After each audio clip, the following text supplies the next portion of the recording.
Kada gabi po muli sa bawat sa araw po ng Biyernes para sa ating gawain po ng pagdalangin. Sige po, tayo dumako na. Salamat po muli, Ama, sa buong hapon. Salamat sa galang ulan. Tala po namin na may mga kababayan din po kami na sinalta po ng bagyong Paulo ngayon.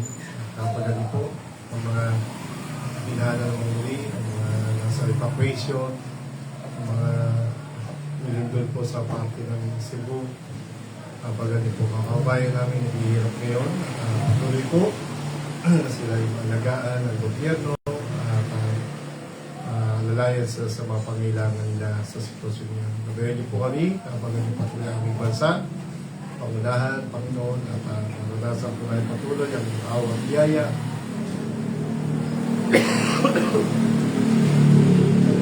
Kamila, Panginoon, na ganti po ang kalagayan namin bansa. Patuloy po maranasan namin ang awa niyo, gabay niyo, tulong niyo, at patuloy kapag ang mga bansa, may mga gera, may mga grupo, at may mga civil war, kaguluhan niyo sa lugar ng Angola, sa lugar po ng mga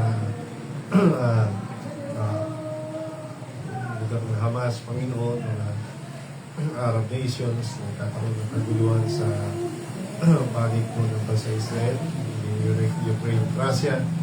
Tulungan niyo po, Panginoon. Kapag yung mga bansa ngayon na kakaroon po ng mga persecution, ng mga Kristyano sa parte po ng Africa, Panginoon, Nicaragua, at iba pong mga bansa.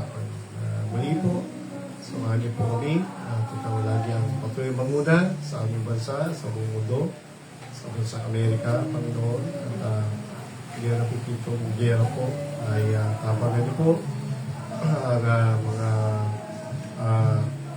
dito po sa parte West Philippine Sea, Panginoon, ang paghahanda sa gera na hindi na po yata maiwasan. Maasal na kami, Panginoon, sa inyong kamay at inyong awa at inyong tulong sa kapag dumating na po ang sitwasyon.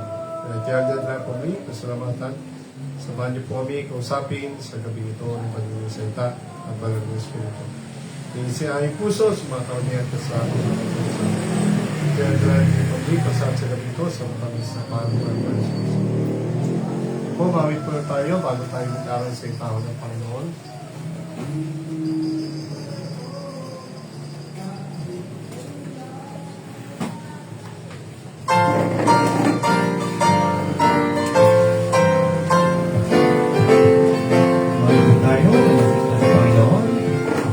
Ready? Our Lord is our rock, in Him we hide, shelter in the time of storm, secure whatever He'll betide, shelter in the time of storm. Oh, Jesus is a rock in a weary land, a weary land, a weary land. Oh, Jesus is a rock in a weary land, a shelter in the time of storm. A shade by day, defense by night, a shelter in the time of storm. No fears, alarm, no falls of fright, a shelter in the time of storm. Oh, Jesus is a rock in a weary land, a weary land, a weary land. Oh, Jesus is a rock in a weary land, a shelter in the time of storm. The raging storms may round us deep, a shelter in the time of storm.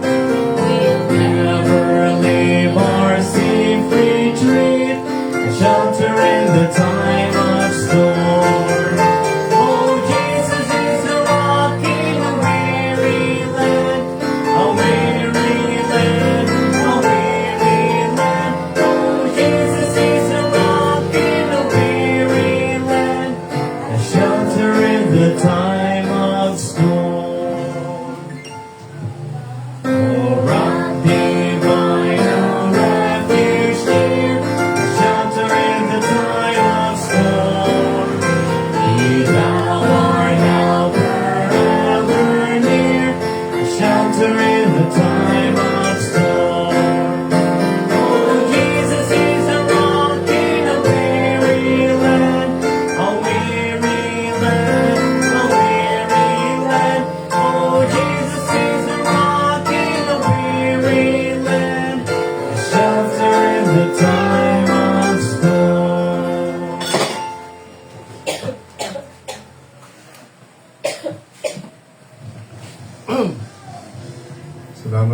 patuloy na bagyo at salamat sa pag ang may-ari at may kontrol ng lahat ng bagay ay ang Diyos na may likha ng lahat ng bagay. Let's continue our series of study about God and government. God and government. In the government, God has ordained civil government and requires that men obey those that are over them. So, ito po ay tinalaga po ng Diyos ang gobyerno at kinakailangan na sumunod, tumalang ang mga tao dito sa mga kasasakop o mga na may kapangyarihan dito.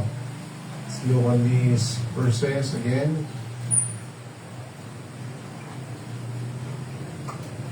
Sabi po dito sa verse 1, again, let's remind of us that every soul be subject unto the higher powers. There is no power but of God, the powers that we are ordained of God. So, bawat kaluluwa daw po, bawat tao, ay magpasakop nga sa nakatataas na kapangyarihan, sapagkat ang kapangyarihan niyan ay galing po sa Diyos at ito ay tinalaga po niya. Lalo ang mga kapangyarihan ng mga pamunuan, no, ng mga nasa tinatawag na gobyerno. No?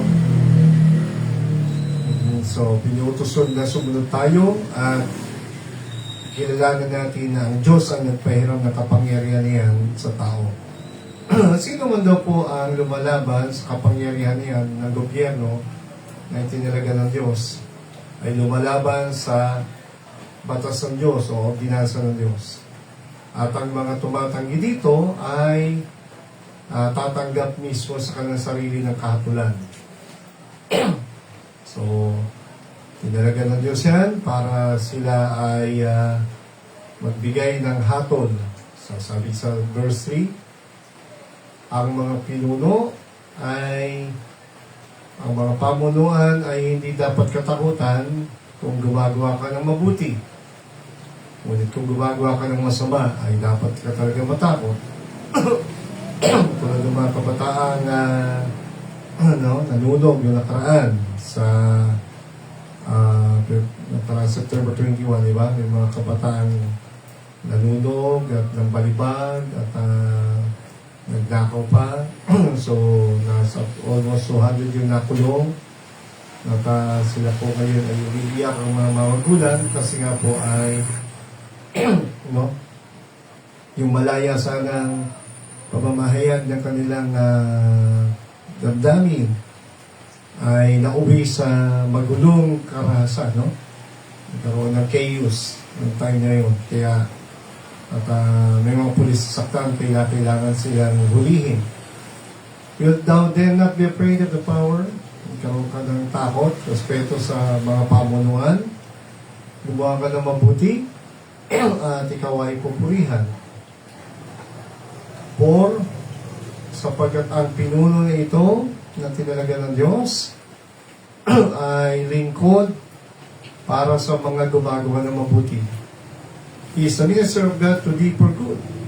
Kaya may gobyerno, kaya may mga pinuno para sa ikabubuti ng ating bansa, ikabubuti po ng ating bayan, ng ating barangay, ang ating mga kapitan, ang ating mga mayor, konsehal, gobernador, diba?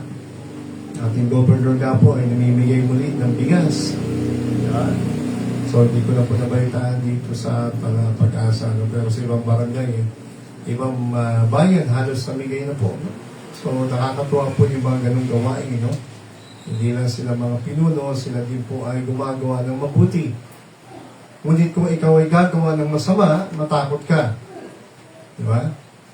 So, gumagawa sila ay mga tagapagpatupad ng batas, sila ay para sa kabutihan ng lahat. Ngunit kapag masama ang ginagawa ng ating mga mamamayan, ay tunay na dapat silang katakutan, lalo ang mga kapulisan o mga sundalo.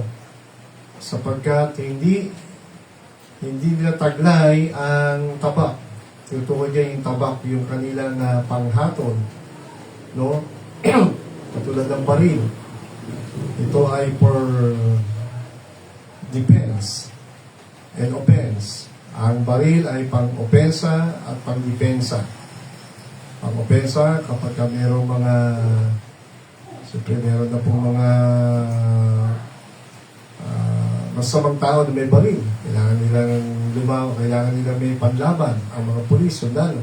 Lalo pag mayroong gera, di ba? Pag may lumuso, kailangan ng pang-opensa. At the same time, pang-depensa ang baril. No?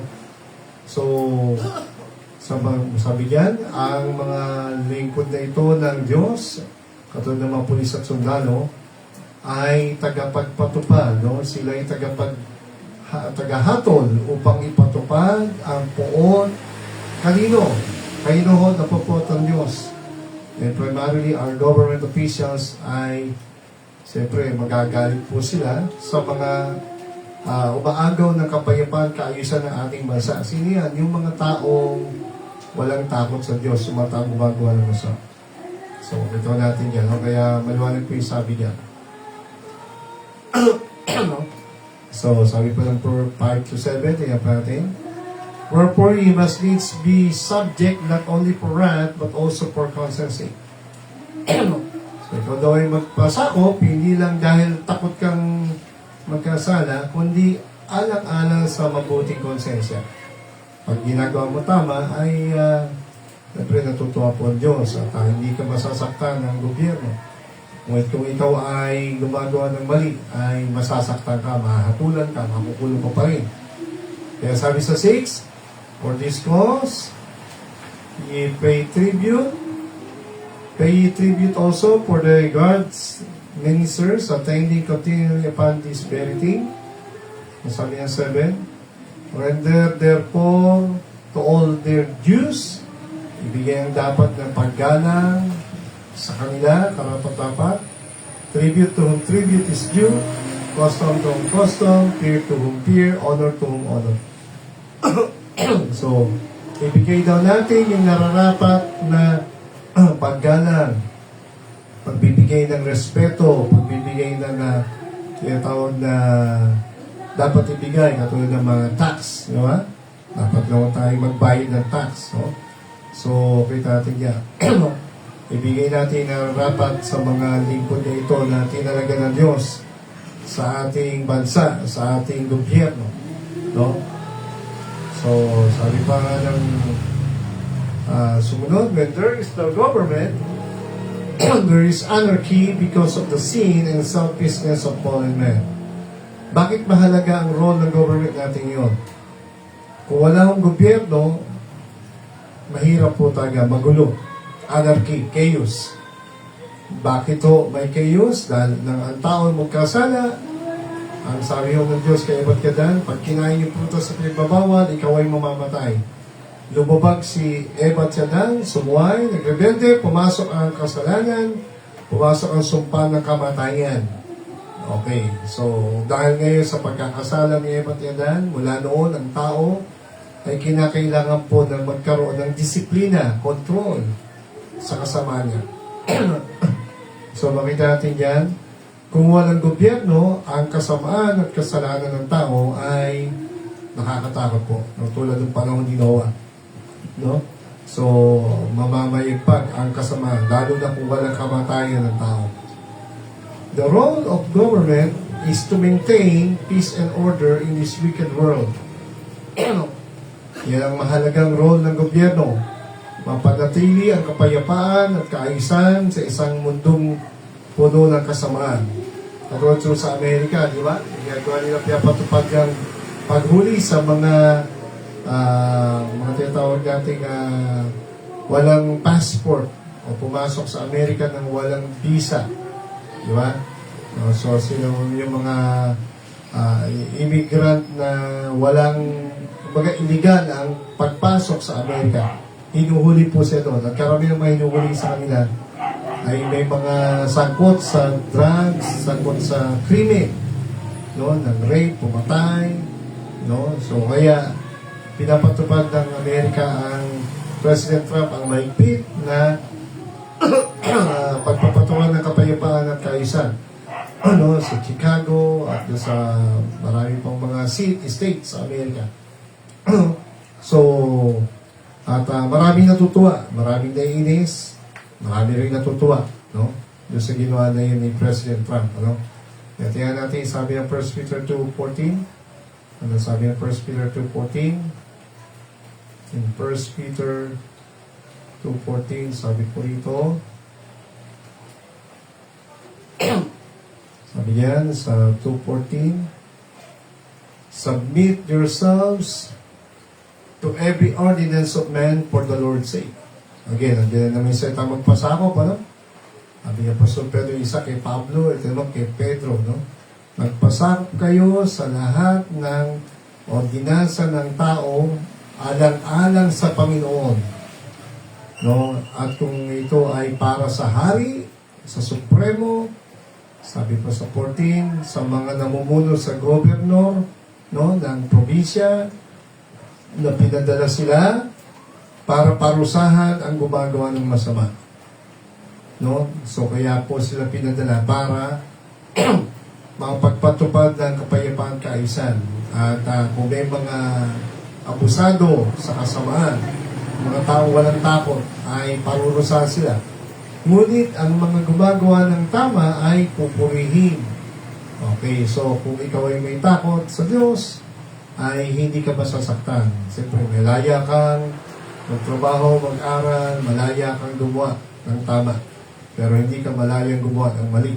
So, kung may nag-rape, pumatay, ay nagnakaw, siyempre, ito ay hulihin. No? So, ito ang kalooban ng Diyos.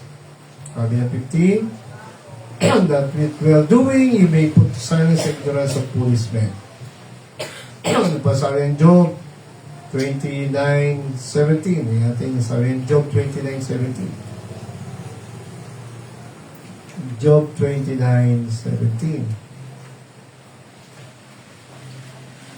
Okay, sabi ng Job 29:17. And I break the jaws of the wicked and pluck the spoil out of his teeth. So, okay natin yan, no? Binasag daw ang panga ng masama at kinuha, no? O inagaw ang mga spoil ng sa kanilang mga ngipin. Para siya sabi dito yung mga mismong napakinabangan ng mga taong masama. Parang mga bandido ito eh. Ito yung mga bandits na nagnakaw, ano? So, yung mga taong mga bandido at gumagawa ng masama, nagnanakaw. Diba? Sa kanilang mga nilulusob na mga bayan. No? So, itong mga pangadaw ng masama ay babasagin ng Diyos. At ang kanilang mga napakinabangan na halos kinakain na nila ay aagawin din sa kanilang mga labi o bibig o mga ngipin. No? So, ano yung sinasabi nga po dyan? Ang role ng government ay mapanatili ang kapayapaan kaayusan sa mundong ito ng masama. Parusahan ng masama at gantimpalaan ang mga gumagawa ng may takot sa kanya. Tingnan natin yung Psalms 7:11. Psalms 7:11. Ano sabi niya Psalms 7:11? Okay. Sabi niya Psalms 7:11. Okay. God judgeth the righteous. Okay. God judgeth the righteous. And God is angry with the wicked every day. So, ang Diyos pa rin ang nagpapatupad ng kahatulan o pagtatanggol sa mga taong matuwid, sa mga taong may paggalang sa Kanya. No? So, laging patas ang hatol ng Diyos. At lalo na yung mga gobyernong tinalagan niya sa bawat bansa. At galit po ang Diyos sa kasamaan ng tao araw-araw. No? So, buong mundo to. Buong mundo to, no? Kapag may mga umaabusong kapangyarihan ng gobyerno, galit din po ang Diyos niya. No? Pero primarily, with the people who are wicked every day. No? Yung mga taong wala na hong takot talaga sa Diyos. Wala pong pumatay, mag-rape, magdakaw, ay gano'n na lang po, no? Merong takdang panahon, may araw ng takdang paghatol sa kanila. Okay. So sabi niya, while God wants His people to obey civil government, there is a limit. When the government requires His obedience to God. So, ang Diyos nais po ang mga tao ay maging masunurin sa gobyerno. May limitasyon nga lang po ito, sinasabi nito. Kapag ang gobyerno ay inutusan na po tayong sumuway sa Diyos, so, yun po ang limitasyon. No? Our loyalty to God or loyalty to man, to government, stops when our loyalty to God starts. So, kailan tumitigil ang ating pagsunod sa batas ng gobyerno? Kapag ang batas ng gobyerno ang inuutos sa atin ay sumuway sa Diyos. Tingnan po natin ang sabi ng Acts 4:19-20. Ito po, example, Sabi po ng Acts chapter 4, verse 19. Sabi po na Acts 4:19.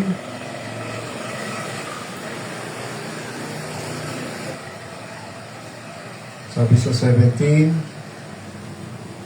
But it spread no further among the people, let us straightly threaten them that they speak henceforth to no man in this name. So ito malagad ng Panginoon ay binigyan na po sila ng babala, pinatitigil na po sila na mangaral ng kaligtasan o aral ni Kristo.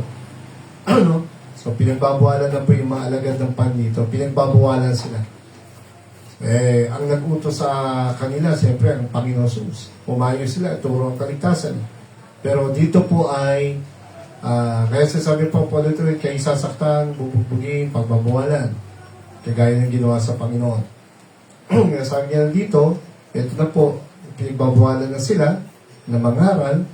At sabi sa 18, pinatawag po sila and they called them and commanded them not to speak at all nor teach in the name of Jesus. Pinatawag po sila, inutusan sila, tumigil na sa pagtuturo sa pangalan ni Jesus. Okay, so meron ng banta, may pagbabawal na. Pero anong ginawa po nila Pedro in verse 19?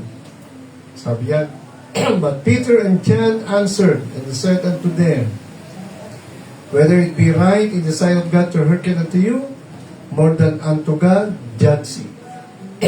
Kung sa tingin nyo, ay mas tama, na sa mata ng Diyos, na makinig kami sa iyo, higit kesa sa Diyos, kayo na humato. So, nagpunan siya sabi nila Peter and John, alam nila mas mahalaga sa kanila ang sumunod sa utos ng Diyos o matakot sa mga babala ng tao. Kaya sabi ng verse 20, we cannot but speak the things which we have seen and heard.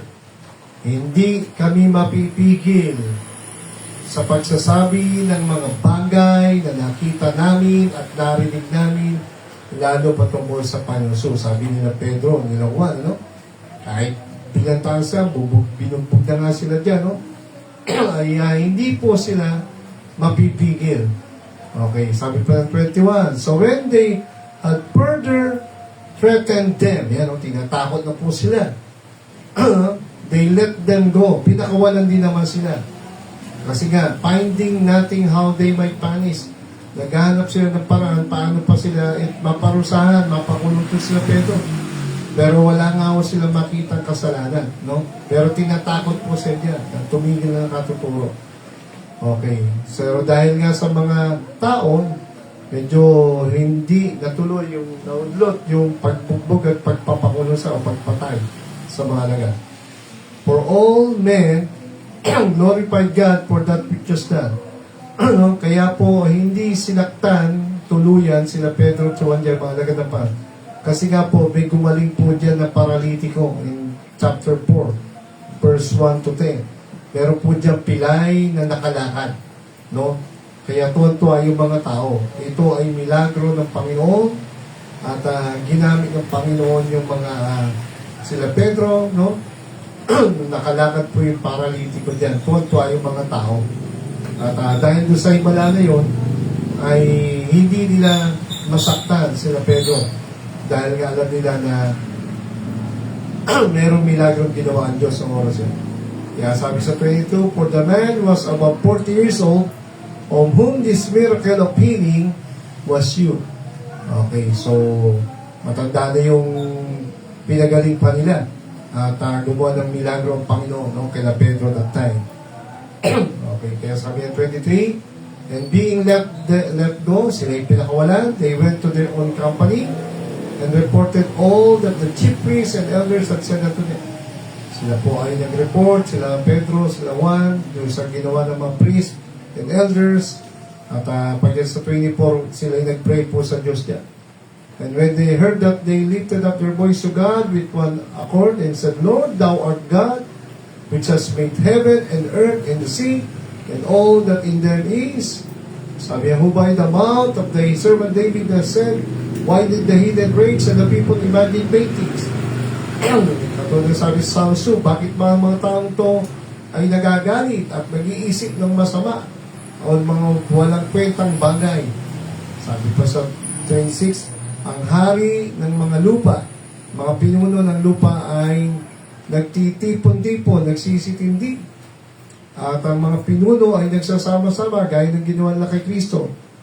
At gayon din sa mga alagad ng Panginoon, against the Lord and against His Christ."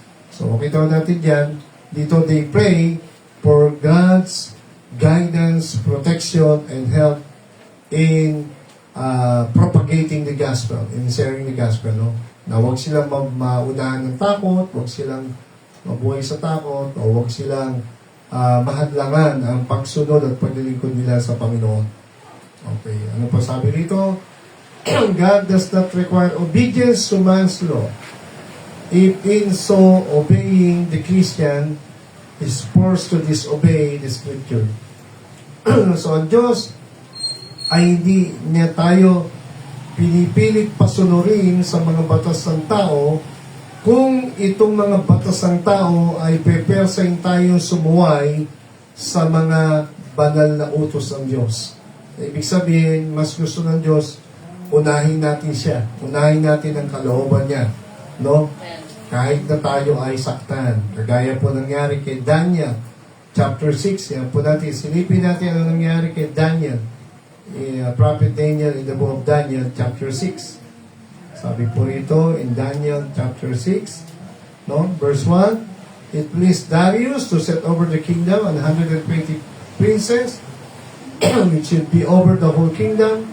No? Merong 120 na pinuno po dyan si Darius.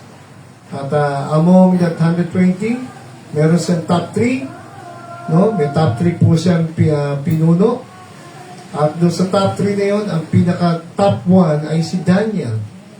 Yung pong Hudyo na counselor ni King Darius.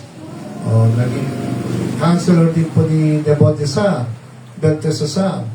No? Hanggang sa time po ni Darius, inabot po nitong si King Darius. Ano? Of whom Daniel was first, and the princes might give accounts unto them, the king should have no damage. 3. Then this Daniel was prepared above the president. Si Daniel po ay nakahihigit. Ang katalinuhan niya, pinomote siya ng Diyos among all the presidents and princes. No? Out of 120, may top 3, and out of top 3, si Daniel po, mga lumalabas ang pinaka kakaiba, no? Pinaka mataas ang ranggo sa mga pinuno ni Darius sa time. Bakit po? No? Pinagpala sa Diyos ng kakaibang espiritu o karunungan. An excellent spirit was in him. And the king thought to set him over the whole realm. So,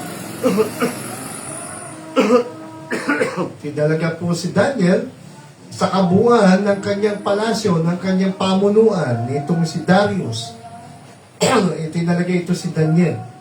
Pinagkatiwalaan na bilang pinakamataas sa pinuno sa lahat. No? That was the blessing and promotion that comes from the Lord, kahit na sila po ay nasa ibang bansa. Verse 4, at ang sabi rito, no, dahil sa kanyang pagiging pinagpala ng Diyos at binigyan ng mataas na posisyon, yung mga kasamahan niya ay naiinggit, nagagalit, nagsiyaselo sa kanyang taglay na kapangyarihan, no, kataasan ng kanyang kapangyarihan. Kaya yung mga kasama niya naghanap ng maipipinta sa kanya o naghanap ng magiging kasalanan niya.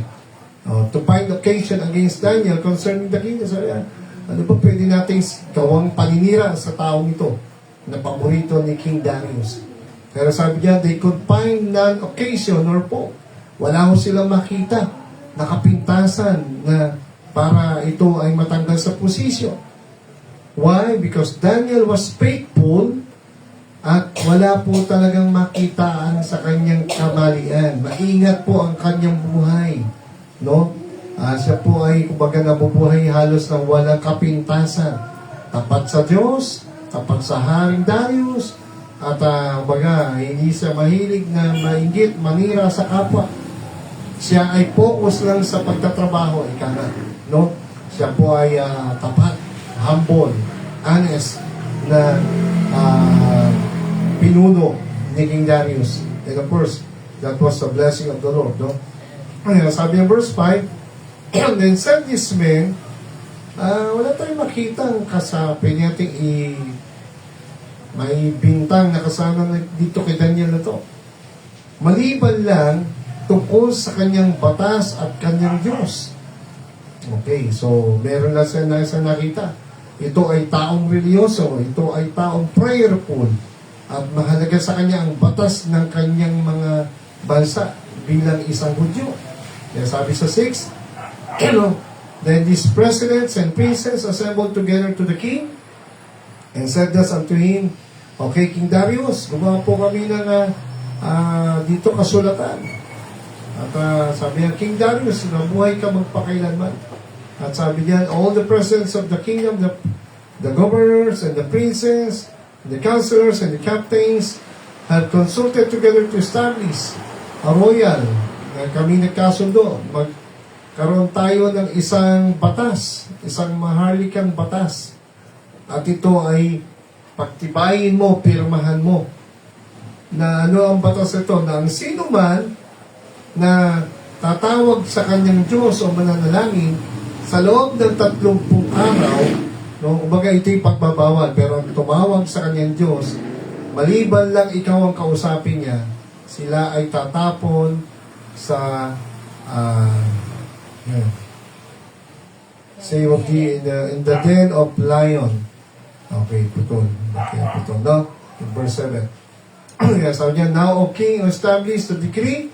Sabi niya, pagtibayin mo ang batas na ito, pirmahan mo ang batas na ito ng mga Medes and Persians, at hindi dapat mabago.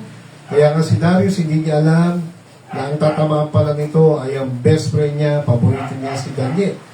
Pinirmahan niya ito at sinabatas, at nang malaman ito ni Daniel na ito ay naisa batas, bawal manalangin sa loob ng 30 araw, pumunta pa rin sa kanyang bahay. Pag-uwi niya ng bahay niya, binuksan niya ang bintana niya patungo sa lugar ng dako ng Jerusalem, at siya pa rin ay lumuhod, nanalangin ng 3 beses sa isang araw, kagaya dati. Nanalangin siya at pasalamat sa Diyos kahit na alam niyang ito ay bawal na. Ito ay ginawa niya dati na at hindi siya nagbago. So, kailangan natin yung batas mo dito, no? Gumawa ng batas na bawal manalangin. Bawal manalangin sa Diyos niya. Pero ito ay mahalaga kay Daniel at sa Diyos niya. Itong relasyon niya ito. Itong panata niya ito. So, kahit na siya pinagbawalan, kahit na siya ay matatapon sa yungib na leon, hindi po rin siya natakot at sumunod po sa utos pa rin ng Diyos. Kahit na ikamatay niya, siya pa rin ay nanaig na tapat sa Diyos. At kung pagsubay man ang batas na yun na bawal manalangin, mas mahalaga sa kanya ang sumunod sa Diyos kaysa sumunod sa batas ng tao. So makita natin dyan, no? Kaya ang batas ng tao ay hindi mananaig o mas mataas sa batas ng Diyos. At ang Diyos po ay, alam na po natin ang kitang kwento dyan, ano, natapon si Daniel sa yungib na leon, pero hindi po siya napatay ng mga ngayon. Pinagtanggol po sa ng Diyos, iningatan, at ang napahamak po dyan yung mga taong nainggit at gumawa ng batas na yun, sila po ng parusahan. So God vindicate, no, pinagtanggol ng Diyos si Daniel sa mga taong nainggit at kumalaban sa kanya. No, pinagiganti po siya. So kaya natin niya, we ought to obey God rather than men. If a government passes laws to restrict the Great Commission, the churches are forced to break men's law in order to obey the higher law. Bago dumating yung time, bawal na magsimba, bawal na magsimba ng gospel, ng Bible. Anong gagawin nyo, mga members ng Living Life? No? Ang dapat manaig ang batas ng ating Diyos, ng langit, sumunod ka pa rin, at gawin ng tama, manalangin, kahit pagbawalan ka, no? Sapagkat, alam po natin mas mahalaga ang takot at pagsunod sa Diyos kaysa sa batas ng tao. No? Mahalaga ang batas ng tao, ng gobyerno, pero mas mahalaga at makapangyarihan ang batas ng Panginoon. Kaya sabi ng John 16, bigay ng panambabala, sabi niya, kung mga bagay ito'y sinasabi sa inyo na huwag kayong matisod, sabi niya pa sa verse 2, talking about persecution, time will come, may mga taong huhulihin kayo, sabi ng Panginoon, at sasaktan kayo. Itong mga taong ito na huhulit, sasaktan kayo, ay papatayin kayo, at ang pagpatay na kanilang gagawin ay iniisip nila paglilingkod pa rin sa Diyos. So isipin nyo na, huhulihin, sabi pa sa mga alagad niya, binigyan pa pala, huhulihin kayo, sasaktan kayo, at yung paghulit, pagpatay sa inyo, ang iniisip pa rin nila ay paglilingkod sa Diyos. At yun yung ginawa ni Paul in the book of Acts kay Stephen na pinapatay niya. No? Isang taong religyoso pero bulag sa pananampalataya kay Kristo. Pinapatay niya si Stephen. Kung hindi lang po naawa ang Panginoon, si Saul ay naging Paul at nabagot, naging alagad ng Panginoon. No? At siya ay na makita natin yun, nakakilala na sa part. Yung dating hadlang sa paglilingkod ng mga alagad ay ginamit na po ng Panginoon sa pagmisyon sa apostle po. So the one who has all power in heaven and in earth should be our top priority in serving God. Sabi nga po ng Matthew chapter 28. So, tingnan po natin. Okay, Matthew chapter 28. After the resurrection of the Lord, nagpakita po siya sa mga alagad niya, at ang sabi nga po niya, verse 16, then the 11 disciples, no, ay nakita sila sa bundok, kung saan ay nais pa magkita sila, magtagpo, hindi na po pa nagpakita sa maraming tao, sa mga alagad na lang niya, believers, in verse 16, in the Mount Galilee, no, okay, so sabi sa 17, ay nang ang Panginoon magpakita, yung iba ay sinamba ang Panginoon, yung iba ay nagduda, tulad nila Tomas.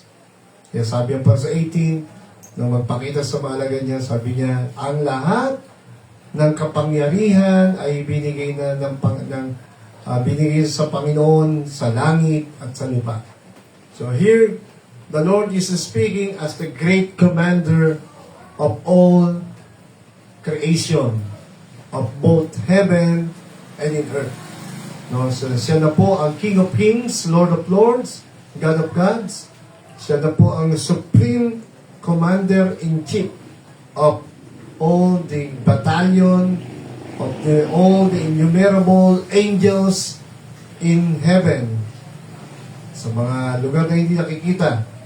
And in earth, sa kanyang mga alagad na inuutusan. Kaya sabi niya, humayo kayo, ituro nyo ang lahat, sa lahat ng bansa, ang kanyang aral, teach all nations, Sabi niya pa, humayo kayo, bilang parang mga sundalo sa sabi niya na, best tapos na assignment ko, ituloy niyo ang assignment ko, ipangaral niyo ang kaligtasan sa lahat ng bansa, bautiswan niyo ang mga sumampalataya sa ngalan ng Ama, ng Anak at ng Espiritu.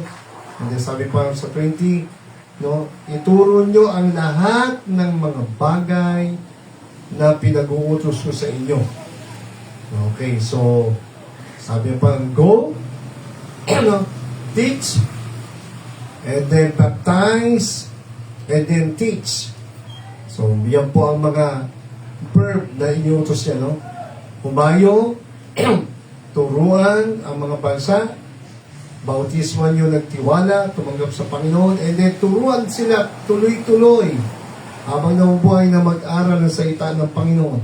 Hindi lang pag-aralan ito, kaya tayo may Sunday school, no? Kaya tayo mayroong prayer meeting, sa bahay na nagbabasa ang mga tatay at nanay, nagbabasa ang mga anak, nag-aaral ng Word of God, no? Nag-a-advance study tayo, no? Hindi tayo umuurong sa salita ng Diyos. Dapat lumalago ka, tumitibay ka, nadadagdagan ng kalaman. Sabi yan, turuan nyo na ipatupad ang lahat ng bagay na pinag-uutos ko. No, nasa apoy araw ng Panginoon, nasa bagong tipan, nasa lumang tipan.